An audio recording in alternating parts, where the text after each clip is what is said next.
You walked into work this morning as yourself. By lunch, you were someone else. Not a different face, not a different name, just a different set of rules running under your skin. And here's the creepy part.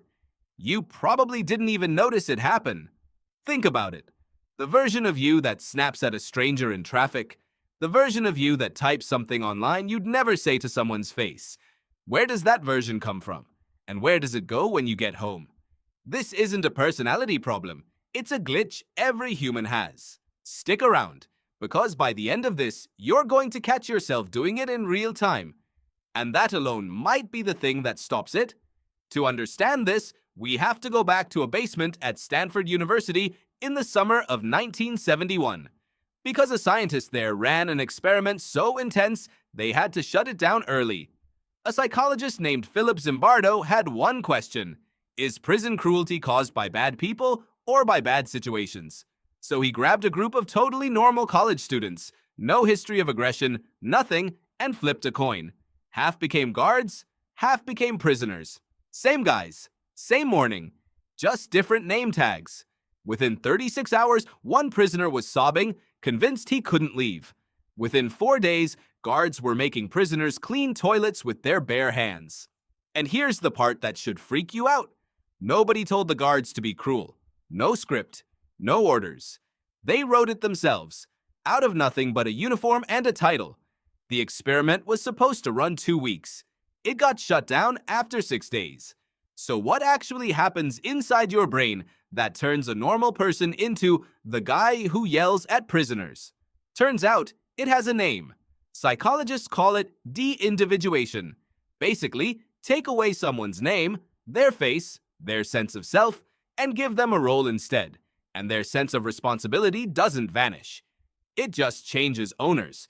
It moves from them to the role.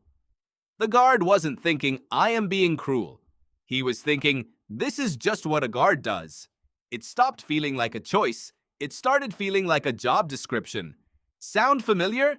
It's the same reason your group chat has one guy who's an angel in person and an absolute menace with an anonymous username. And here's the weird part. The people most likely to fall into this are not the aggressive ones. We'll get to why in a second. But first, one more experiment makes this even scarier. A decade earlier, at Yale, a researcher named Stanley Milgram told regular volunteers they were helping with a memory test. Their job was to press a button to shock a man in the next room every time he got an answer wrong. The shocks weren't real. The man screaming was an actor. But the volunteers didn't know that. All it took was a man in a lab coat saying, "The experiment requires you to continue," and 65% of totally normal people delivered what they believed was a fatal shock. Not because they wanted to hurt anyone, because the responsibility didn't feel like theirs to carry anymore. Two totally different experiments. Same exact glitch. Strip away identity, hand someone a role, put an authority above them, and cruelty stops needing a cruel person. It just needs a system willing to ask for it. Now here's the twist nobody sees coming. You'd guess the people most likely to turn cruel are the angry ones, the dominant ones, right? Wrong. A researcher named Albert Bandura spent decades studying this and found the opposite. The people most at risk are the agreeable ones, the ones who just want to do a good job. Why?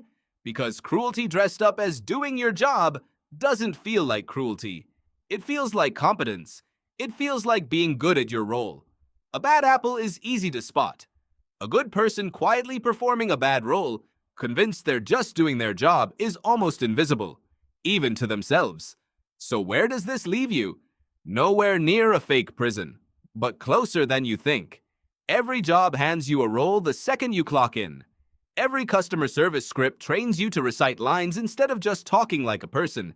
Every app gives you a username instead of a face. And watch how differently people act the moment their real name disappears. The guard's uniform was cloth and a badge. Yours might just be a job title, a comment section, a group chat where everyone already decided who the villain is tonight. The mechanism hasn't changed in 50 years. Only the costume has. But here's the hopeful part.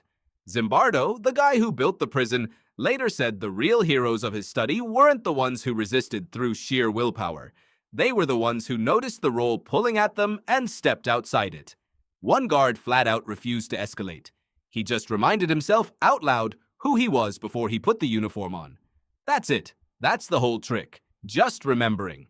So next time you feel the sharper tone creeping into a work email, the crueler comment forming, the silence when you should have spoken up because that's just how it's done here, ask yourself one question. Is this you? Or is this the uniform talking? You walked in this morning as yourself. By lunch, you might have become someone else.